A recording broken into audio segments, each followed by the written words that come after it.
Hey everyone, welcome to today's session of Thursdays with Sandi. We are so glad that you are here.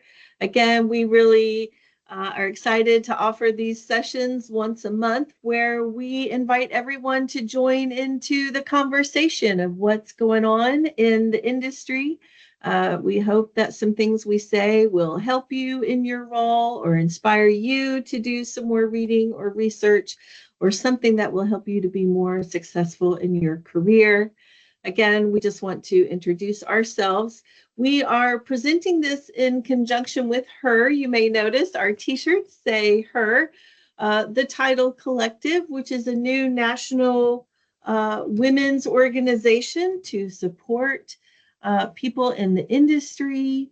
I encourage you to check out hertitlecollective.com. They're doing a lot of great things there with meetups, a lot of local chapters, etc., where you can get this kind of support in person or as needed. And we just encourage you to continue to build your networking circle and people who will be there for you when you may have a question or something. And again, we want to be that resource for you as well. Again, we are Real Estate Closing Path.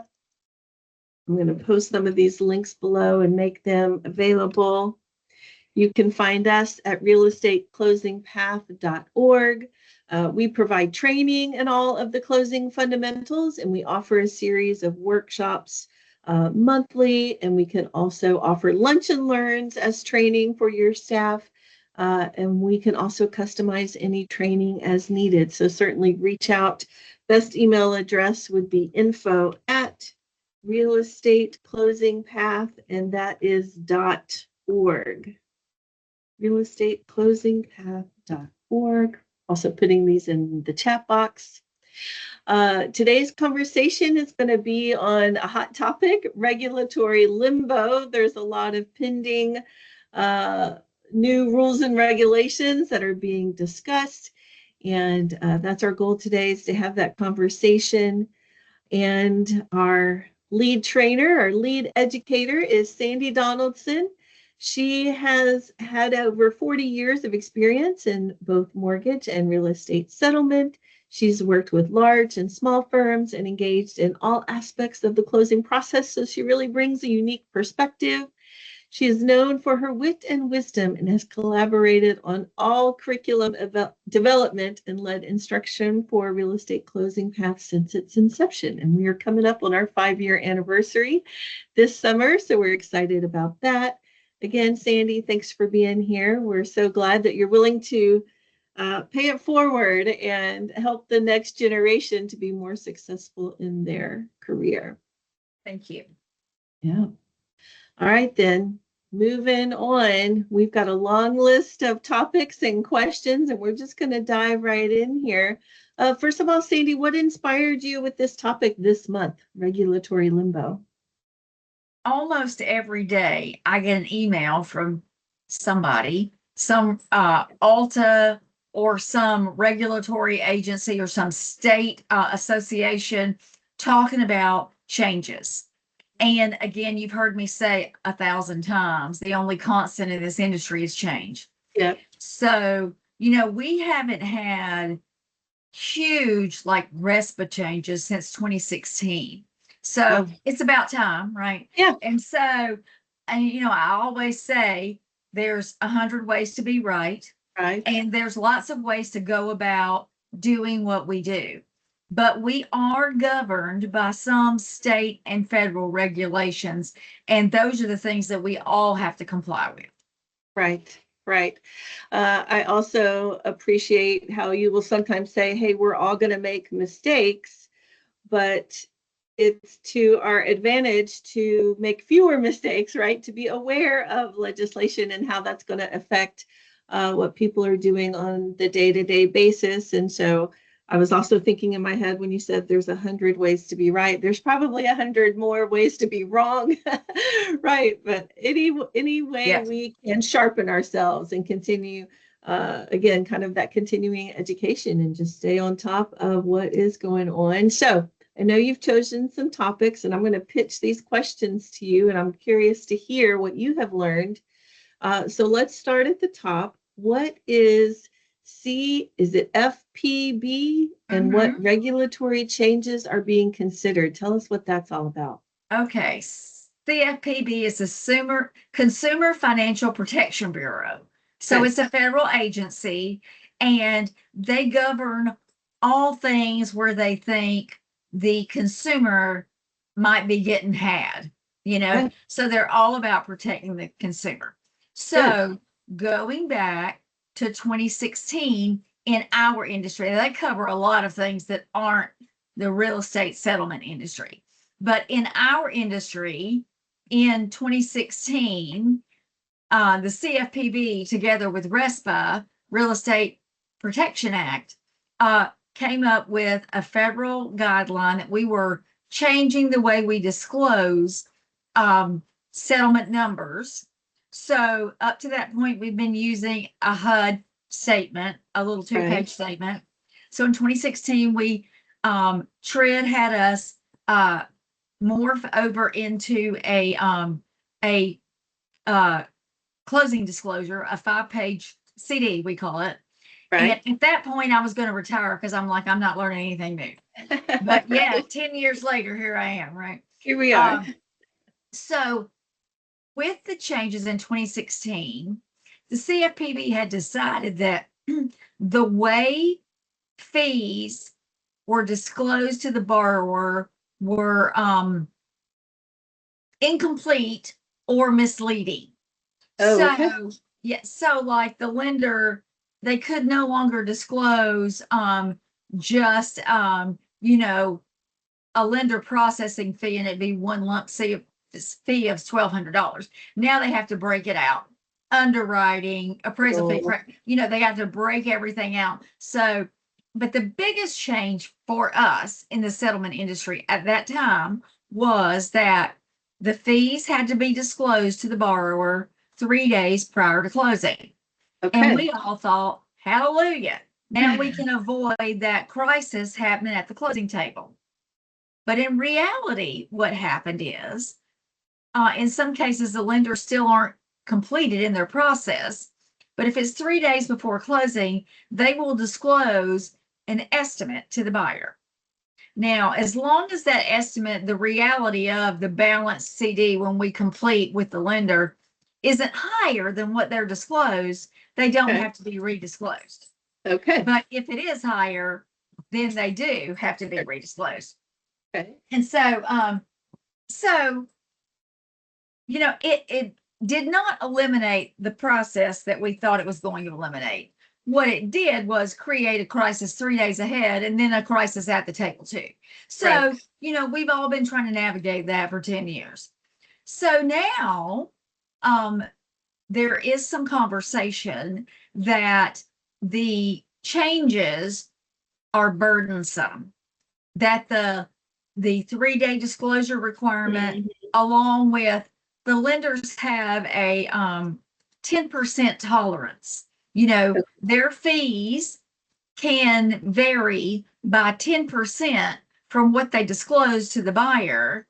And if it's more than that, that triggers another 3-day disclosure period. Okay, so this could really extend that timeline. So it absolutely does. So there is some, now all of this with regard to TRID and the CFPB and disclosure requirements, right now, that's all just conversation. Okay. But the CFPB, and if anybody's interested in going to their website, I'm going to copy and paste this article right here. Sure. They are seeking employment. They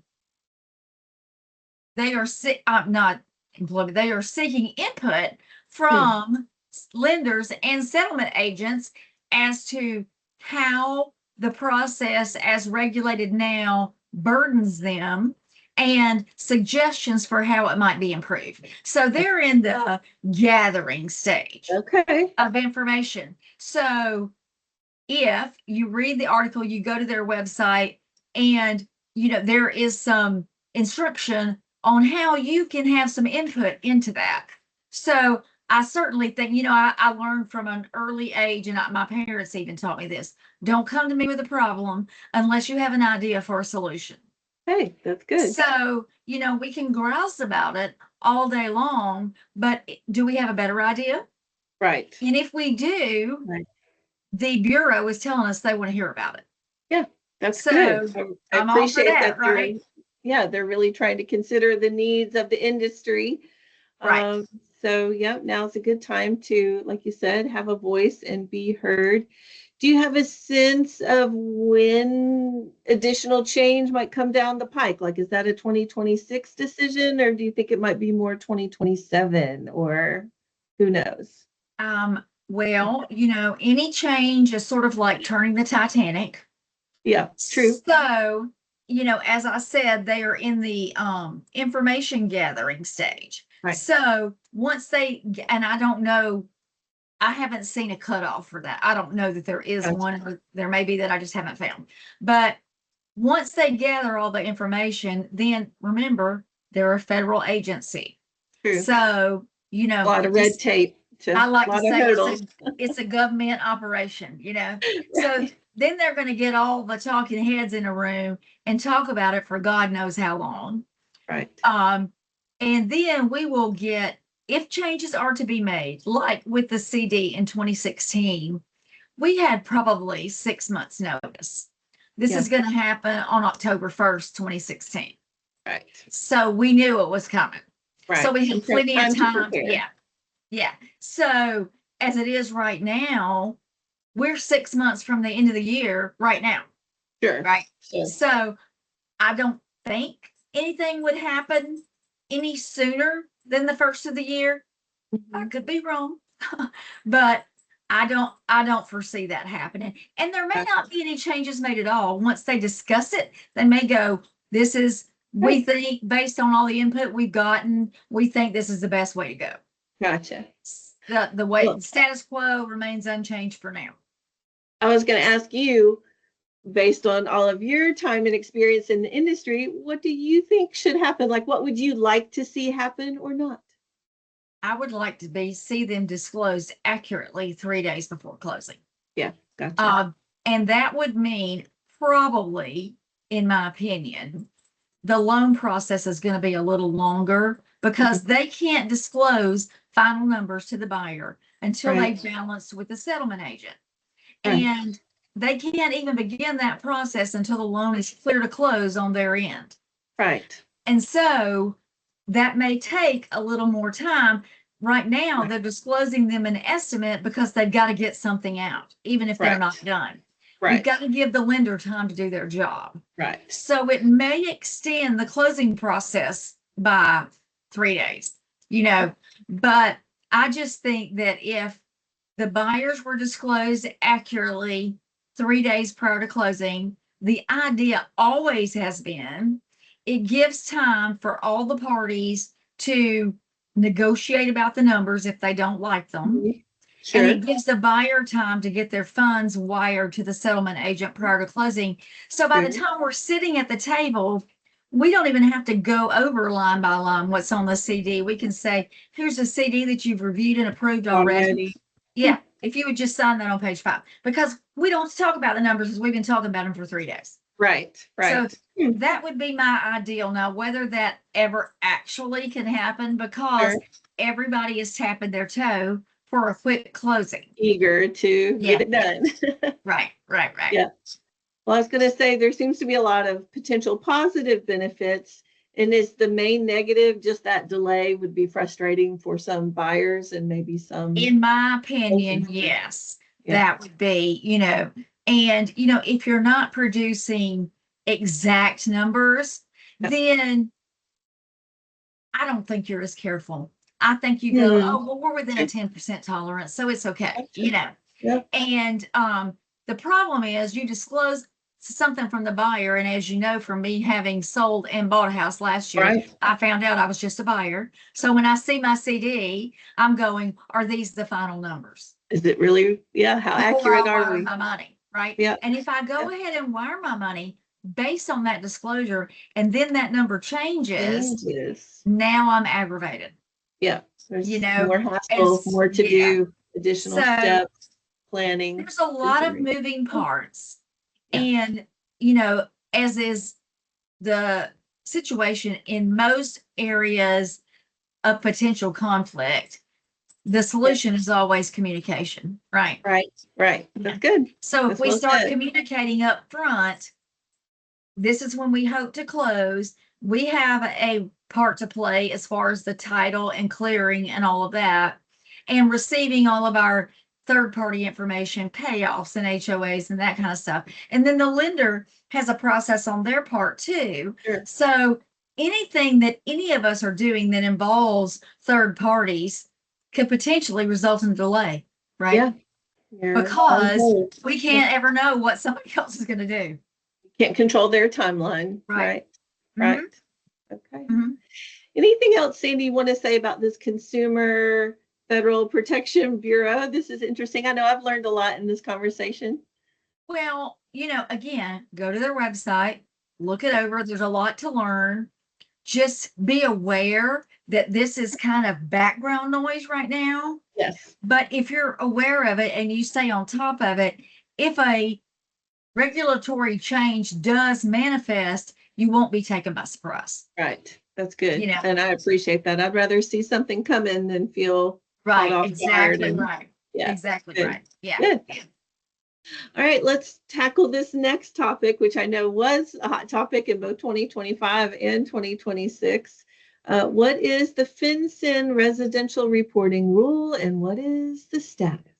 Okay, well, do tell. Here's the section of FinCEN's website. Again, FinCEN also is a federal agency.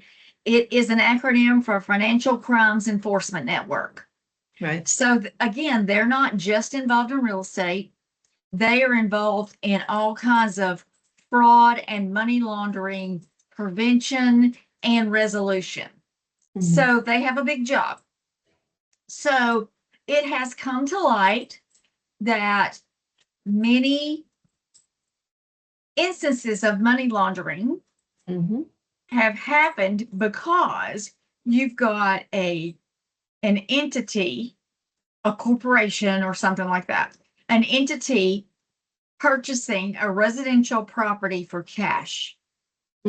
So if in a non-finance transaction, there are some transactions involving non-traditional lenders that still fall under the real estate reporting rule. But basically the rule says, if a transaction falls under this parameter, the settlement agent becomes the reporting person, and we have a responsibility to report that transaction to FinCEN. Gotcha. Essentially, if an entity is buying a property and they're getting a loan, a mortgage, the lender, they verify corporate docs and credit and income and verify where the money's coming from and all of that. So it's less prevalent in those situations. But if it's a cash deal, if I'm the seller and John Smith Construction LLC is going to buy my house, if they show me a bank statement where they got the money, I'm good. I don't care about where it came from, right? I'm the seller. I don't care.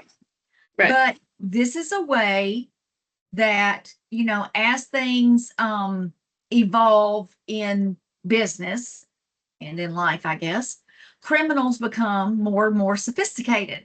Right. This is not something we ever had to worry about 40 years ago. Right. But they have used residential cash purchases as a mechanism for laundering money, because they can buy a house with that property and then turn around and sell that house, and now the money's clean because it's proceeds from a sale of a real estate property. Right. Harder to track when it's cash. Absolutely. Right. So it's much harder to track. So now there are the real estate rule says that these transactions have to be reported and they're investigated by FinCEN. However, here's the thing. Back in March, it was supposed to become effective in the beginning of March. Right. Back the middle of March, U.S. District Court in the Eastern District of Texas vacated the rule. So they said that it put too much of a financial burden on the reporting persons. There's a whole list on FinCEN's website of what kinds of transactions have to be reported, what makes them exempt, what are the reporting requirements, how do you go about reporting, what are the forms that are, it's a big deal. I mean, they were training the reporting persons for months before it was supposed to take effect. And most firms had to put together a plan on how they're going to do their FinCEN reporting. If it's a small firm, is the closer going to do it? Or if it's a bigger firm, do you have someone in post-closing or disbursement? Or, do you have one person in your office that's going to report all of the FinCEN transactions? And in my experience, most of the transactions that I ever was a part of, probably in over 40 years, in my experience, there probably have been less than 2 handfuls of transactions that would have been required to be reported. Even fell under that. Yeah. Gotcha. We did lots of transactions with the seller as an entity, but not with the buyer as an entity. Mm-hmm. So we don't care if it's the seller. They're the one receiving the money, right? They're not the one, producing the money. So the big thing is, where did that money come from?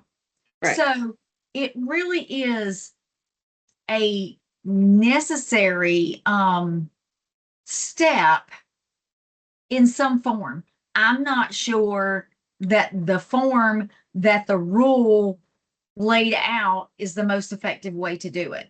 I don't have a solution as to what is the most effective way, which contradicts what I just said, right, about not having a solution. I have an answer, right? I don't really have a solution at this point. Yeah. And I can understand why this is a big deal. Yeah.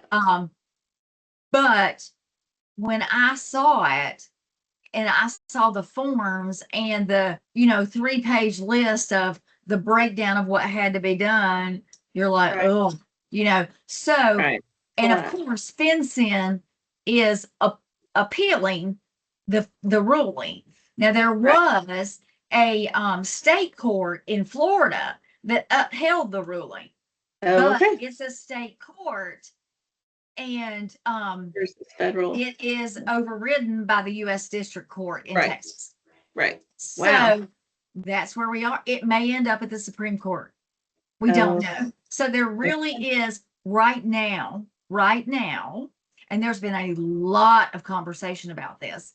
Settlement agents are saying, I'm going to continue to collect that information even if I don't report it. Yes, I've heard that. And that is a good idea in that it gives the reporting persons practice at collecting the report.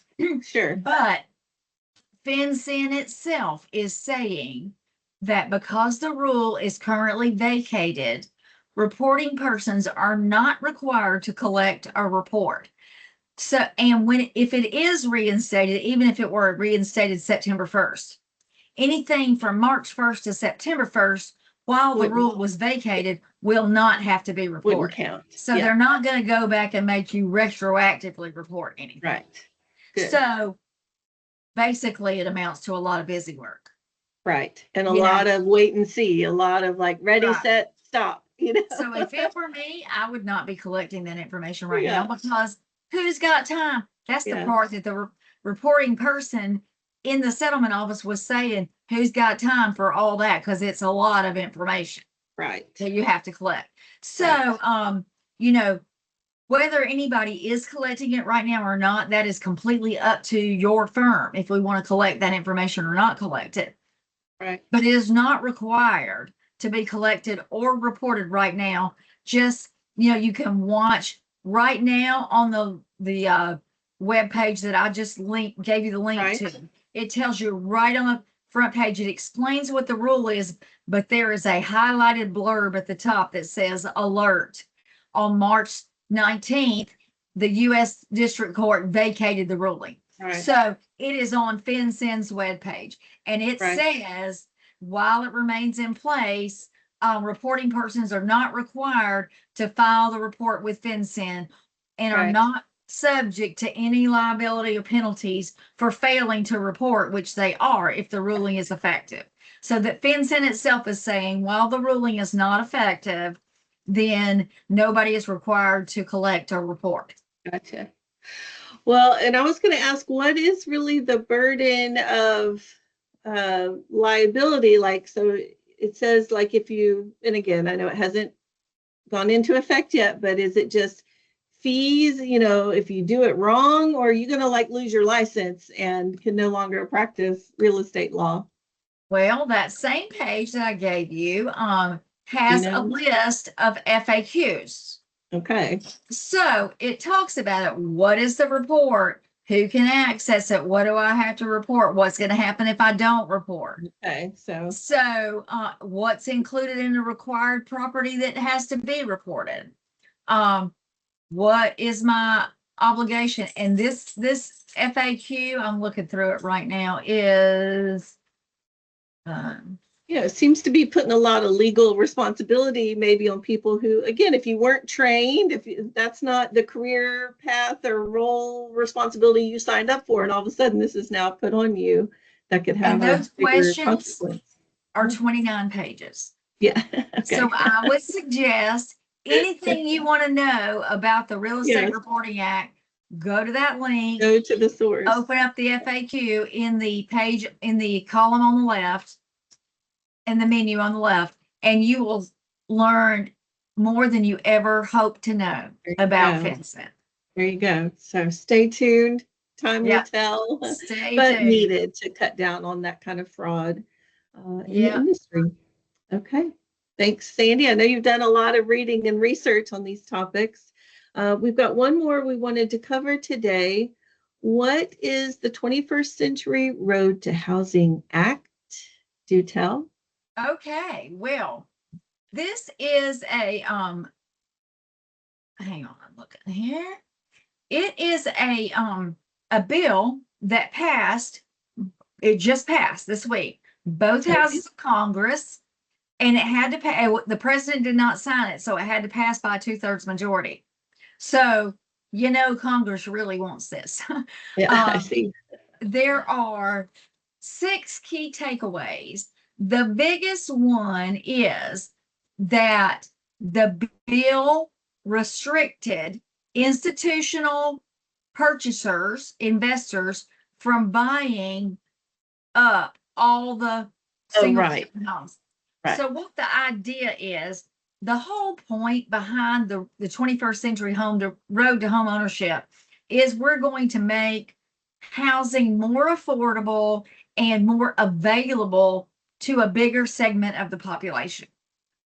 So what's been happening is these big corporate investors like Zillow, the big ones that are going in and buying a bunch of houses. Think of like Open Door. Yes, all those kind of people.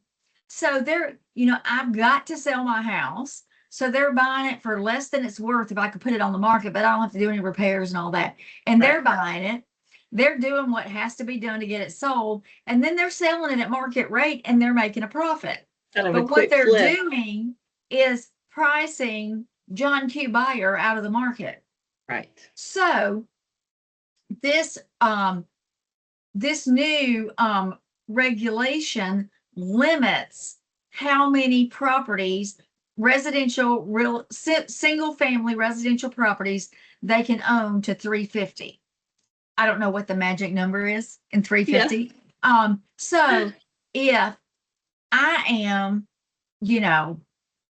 Donaldson Investment LLC, and I form an LLC because I own 3 houses that I rent out to tenants. Okay. So I own 3. It doesn't impact me because I don't own 350 properties. Right. But it's these big investors that were buying up all the affordable properties, the house that I bought. I bought it from a flipper. Right. It was not an LLC, but he bought the house for $40,000. And then he put, I don't know what into it, another 40, you know, and sold it for me for more than twice what he had in it. Right? Yeah. Because now it's worth a lot more. So Right. somebody maybe couldn't buy the house for what I paid for it, Right. but they could have bought it for $40,000 Right. and put 20 or 40 of their own into it. And now they've got a really nice house for 80 grand, right? Right. The same house that I bought and paid a lot more than that for, Right. because it's still below market. So that was the idea, the main idea. There are other things the bill does, and they have to do with government investment in housing affordability. Like there is an acronym called the PWI, Public Welfare Investment. So Okay. the federal government could only invest 15% into a property. Well, they've raised that to 20%. So that increases what the public welfare can invest in it. It supports housing production. So there are incentives to builders to build affordable houses. It increases the cap for rental assistance. Improves flexibility for grant programs, including community development grants. So you can see how small builders in small towns, now they can get community development grants to build more affordable housing. Right. So it's but what you have to do to qualify for these grants has been like going to watch what do you call them, the Cirque du Soleil. Oh, You know, yeah. you had to do all kind of machinations Flips to and twirls. you know, right. And so they're making the applications, the acceptance of the applications a little more flexible, so more Good. people have access to them. And it also increases the multifamily. FHA, Federal Housing Administration, has statutory limits, what their maximum loan amount is on a single family, on a multifamily, because, you know, people would buy a 4-family unit and live in one and rent out the other one, right? But FHA has statutory loan limits on how much. They've increased those loan limits for the first time since 2003. So that's a big deal. And it will keep investors from buying. It's keeping it where regular people can buy them. They're available. Right. Now, it doesn't say regular people can afford them or are qualified for them, but it makes them available to fewer entities and more John Doe or Jane Doe on the street. Makes it an option. But the biggest thing as far as the buyer is concerned is limiting the number of residential properties that an entity can own. Right. So everything in town is not owned by one of those big companies. A big giant that the little man, it's a David versus Goliath is what it's absolutely is. You know, the little man has to still have a place to live at the end of the day. And sounds this like has actually became law at midnight on July 10th. Okay. So this is effective now. Recent. Okay. The past 6 days. So yay.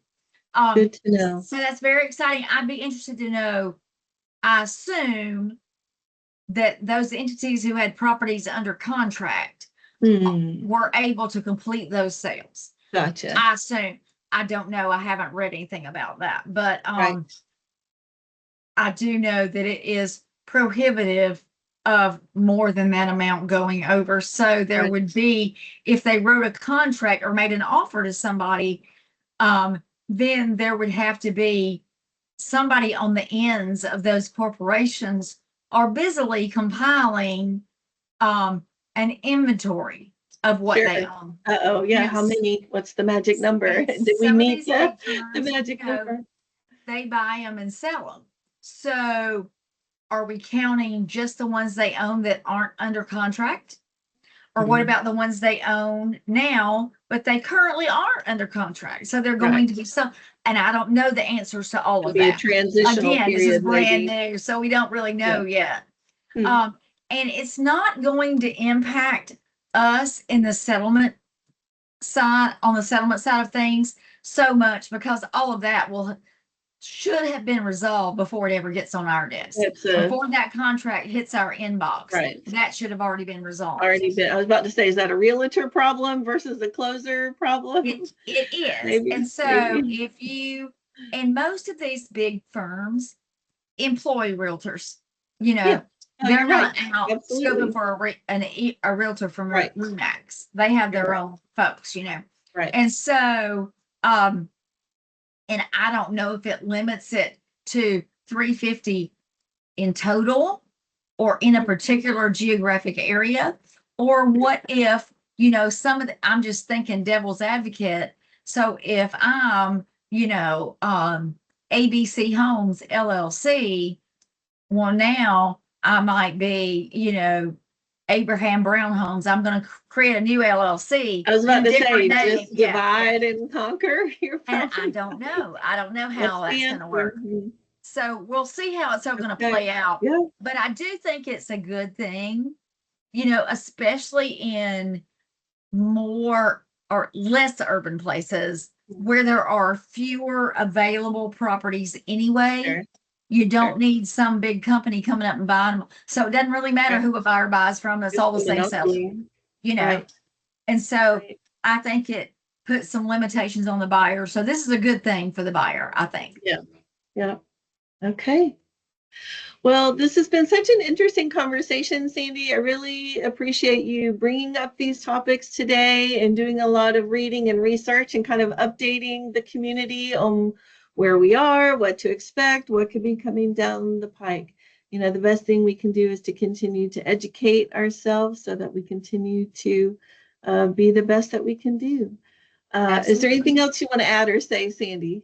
I don't think so, other than I would just encourage everybody. Did I put that? Yeah. No, I didn't put the road to homeownership in the We got chat. one more link we want to add in the one more chat link. box. Yeah. There you go. So I would encourage everybody to do their research. Read everything you can about these things. In other words, my mother used to say, forewarned is forearmed. Yeah. So if changes are coming down the pipe, I want to know about it. I don't want to be blindsided when I come in and one day and they go, starting today, this is how we're doing it. Right. And I have no idea. Sorry, also, we need to understand people are going to look to us for answers. Right. So, it's okay to say, here's what I know, and here's where I learned it, and here's the website where you can look for yourself. Right. Right. So, Agreed. and I would say call your congressperson, but they probably don't know either. Right. The details of it, because it's not their job to know all the details. Voting and figuring it out. So, but it certainly is, changes, they are coming. They're always coming. They're always coming, and we just need to stay on top of it. And usually a change comes when enough people have complained about a thing to make it something that they want to consider. I mean, necessary. I despise the old adage, the squeaky wheel gets the grease, but it's a saying because it's true. I always say the squeaky wheel goes to the bottom of the sack on my desk, because if you annoy me, I'm going to put you off. But that is not how it generally works. If you keep complaining, or enough people complain about a certain thing or express concern about a certain thing, then the powers that be start considering. They're looking for solutions, and we can all appreciate that. So let's just stay on top. That's all. That's my biggest recommendation. Yes. I was going to say, every office should either have someone appointed that their job is to stay abreast of the industry, or every individual to set aside a little bit of time, and once a week or once a month, that you give to reading and researching on your own, so you are protecting yourself at the end of the day. So. And if anybody is not an Alta member, yes, highly suggest you join on. I Yes. get Alta newsletters every single day that tell Yes. me what's in the works, what the impact is on our Right. industry. They also put out an advocacy newsletter.